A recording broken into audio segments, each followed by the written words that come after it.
I see the next coming years, even the decade or decades ahead, as being very much unlike what we've seen in past decades.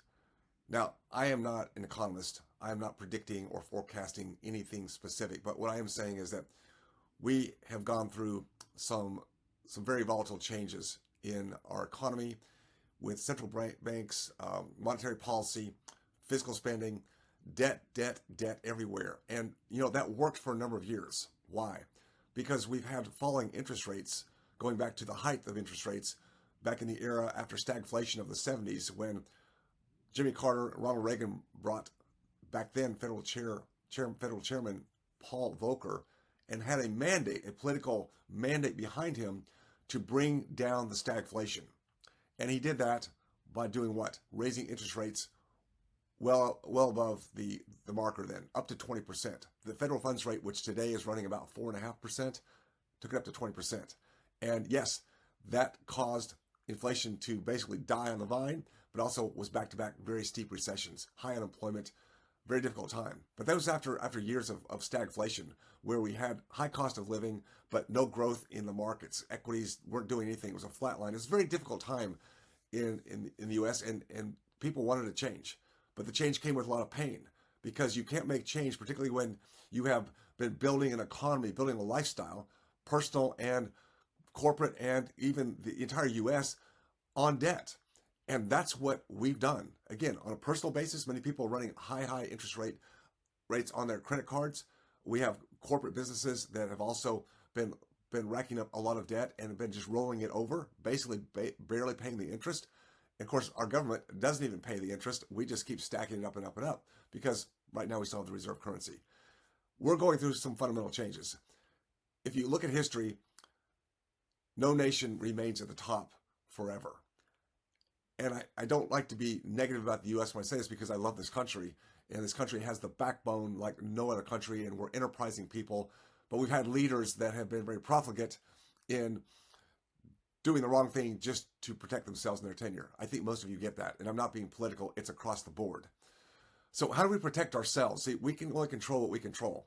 And the problem I see in the marketplace today is that a lot of people don't understand a full cycle versus a half cycle, meaning the market cycles. We go from peak to peak, a top market, go through a correction, a downturn, and then over time back up to some kind of peak again, and the cycle goes on and on over the years. These cycles vary in length, but on average, 8 to 10 years, on average. The last one we've had really coming out of the great financial crisis in 2008, 9, and 10 has been extended for a lot of reasons. A small shakeup during the spring, March, April of COVID 2020, but then the money flow came like crazy. When you base everything on debt and fiscal spending and printing of dollars, expanding credit, you're stealing from the future. This, our representatives, our government has been stealing from the future. Eventually, the piper has to be paid. Eventually, the day of reckoning comes. No one ever wants to be there or in charge when that happens. So they kick the can down the road and keep doing it. Eventually, it breaks. Even as big as this country is, with the size of our economy and the size of our military, we eventually can strangle ourselves. And there's been a lot of talk about that. Not tomorrow, not next year, but this is all coming. So if you care about generational wealth and sovereignty, autonomy, freedom that this country is based on, you have to look beyond yourself, right? I'm in a place in my life where unless something outsized happens to the overall economy, I'm going to be fine. But I care too much about this country. I care about the next generations. I don't want to see that happen. And so all I can do, besides just vote my conscience, my conviction, which we should all do, or get involved, which some people will, some people won't. I think the politics is a meat grinder. But again, to those who are willing to step up and serve, good for you. I'm a fan. I will never object as long as you do what you think you can to get there. But I think beyond that, we have to say, well, what can we do to maintain enough sovereignty, not just in my generation or just your generation, but the generations to come? And it comes back to understanding the cycles. We have gone through a very anomalous period, both on a very secular, long-term generational cycle. I talked about going back to 1980, where we started with high interest rates and saw the interest rates drop over a 40-year period all the way down to a historical low of really next to zero, federal funds rate I'm talking about.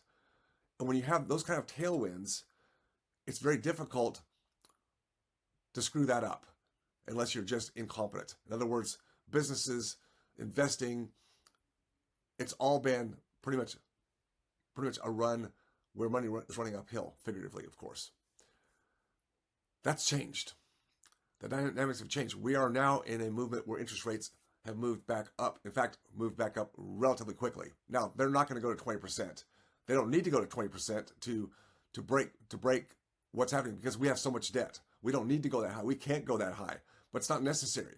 So the Federal Reserve is playing around with interest rates right now, trying to maintain stability in employment, which is one of their mandates, and also maintain cost stability. Those are their two main mandates.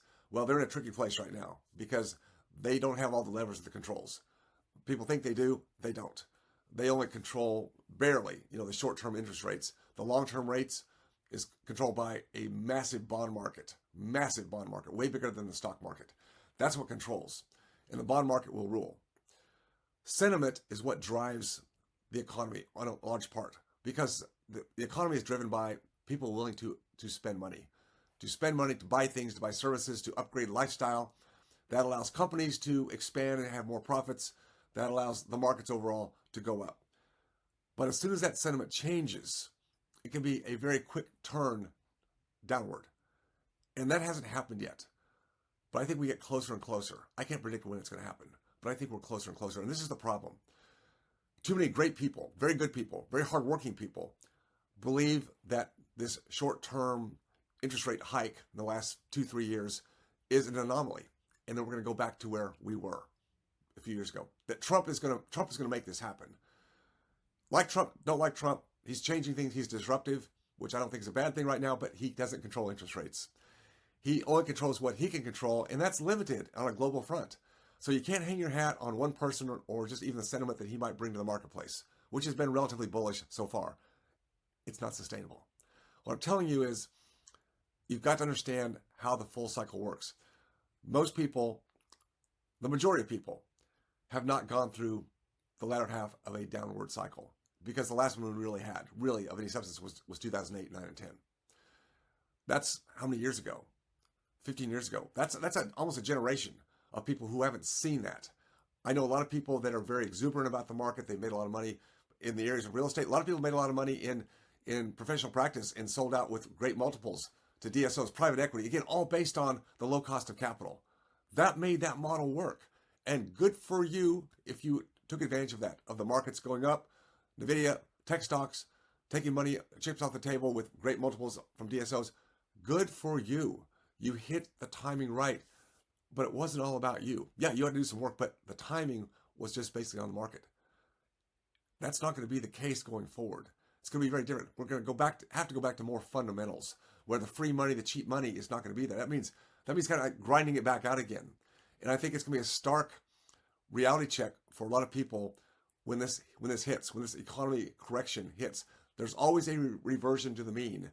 When numbers go high, when the markets go up high, particularly quickly, like they have in the last several years, even going back 15 years, when they go high, reversion to the mean means when they drop, they're going to drop, and usually they drop below the mean line for a while before they come back up again. That's a hard hit if you haven't protected yourself against downside risk, and most people haven't. A lot of people are still riding leverage. Well, leverage is the only way to grow. It's the way you get your IRR, your return on investment. It's how you amass any growth. Well, I will say that leverage at the right time, right place is a game changer, but it can also go the other direction. It cuts both ways. And many people haven't seen that. Many people think interest rates are going to go back down again. I think it's a big fallacy. It's a big mistake. If your whole model, your future, whether it's your business or your personal capital, is resting on your belief system that interest rates will go back down again and values will stay high or go higher, I think you're making a big mistake. Because likely they won't. One of the two cannot exist together. You can't have lower interest rates with a marketplace that is based on debt and a bond market that says, not so fast. It's not going to happen.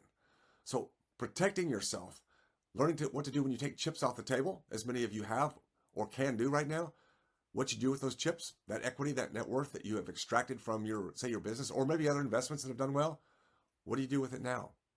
How much risk and speculation are you willing to take with it? This is what you have to think about very, very carefully, because if you're planning on living many more decades, which I hope all of us will, you've got some work to do. And I think understanding the dynamics of the marketplace is something that most people have put off, not paid attention to, because when everything works, you don't have to. You can become complacent. You can just let the market take your money. You can almost put it anywhere without any real diligence, because it's pretty much all worked. Game changer right now. This is an alert. This is a time when complacency will be your worst enemy. And that means we have to all step up. We have to gain more insight, more knowledge. We have to figure out what investment classes we want to invest in, and how do you do that? How do you learn that? You've got to figure that out. I have my bias. I like tangible assets. I like alternative space much more than financial markets. Not saying financial markets shouldn't be a part of your game plan, but most people put everything there. It's been the 401k, the tax deferred plans, right? Because we can save on taxes, we can defer taxes. Look, that maybe has a place, but I think it's wrong. But it's easy. It's easy to do that. You don't have to think much about it. It's not a time to go easy right now, ladies and gentlemen. This is a time when you've got to be diligent about your capital. The same way you're diligent about your career and your own equity in your own business or practice. That's where you've got your hands on it. You can make those decisions. You know you do. It takes work. It takes effort. Well, how about the capital you take out of your practice, the savings, the investments that you have, or when you exit your business or practice? Have you spent enough time learning how to navigate that capital? Because no longer is it in your business. Actually, you want to be more passive. You want time now. You've earned the right to have more time. It's freedom. It's time to have time. But how can you do that and not feel a little bit weary or wary of where the market is? I think weary and wary, they probably both work. You get weary of looking at this stuff, and you got to be wary because you got to be suspect of it. The only way to, with a level of confidence, is to learn. And learning, you know how to do. You just don't know where to go. You got to find the right people, the right mentors, the right group, the right community, the right network. It's what I've done my whole life. I've invested in myself time and time and time again, hundreds of thousands of dollars over the years. The same way I did when I was in my clinical practice. Same thing, adding to my C, adding to my armamentarium. But you've got to do it outside of that practice. And most people don't, because they think, well, that's not the way I should do it. I don't have time. You need to make time, because making your money work for you the same way you worked hard to get it is as big an inflection point as you graduating from school, business school, professional school, and starting that business. That was a huge inflection point. That's all that investment in yourself. That's where it took off. And you kept doing that, and it makes sense. But what do you do with your money? You can't rely on third-party managers, financial advisors. They'll do the best they can, but they're limited in scope. They're limited in what they know. How many cycles have they gone through? See, these are the questions you have to do. This is the due diligence you must do. How can you do this and do it efficiently? That's the key. You got to find the right groups. That's what I've done my whole life. Who do I know? What group do I need to be a part of? Where can I sharpen my acuity and my acumen in areas that maybe I have not so much experience, but I know it's important to gain that. This is where we are in the cycle, and it's imperative for me to tell you that this is not a time to sit back and say, oh, we're just going to go back to normal. There's no normal. Going forward, it's going to be very disruptive, very volatile, and understanding how it works and where your money should go to risk mitigate for your goals and your needs, it's as important as ever right now. Don't let this opportunity go. It's on you. Don't look back in years ahead and say, I wish I would have, because I talked to a lot of people, and I think that's where they are. Complacent, not sure, don't trust themselves. The way you trust yourselves and gain confidence is through knowledge-based education and social proof with other people. Who do you know who's also on a path to preserving and maintaining sovereignty through a capital base that allows them to have freedom and flexibility in life? Got to find those people. It's not on Wall Street. That's just a clue.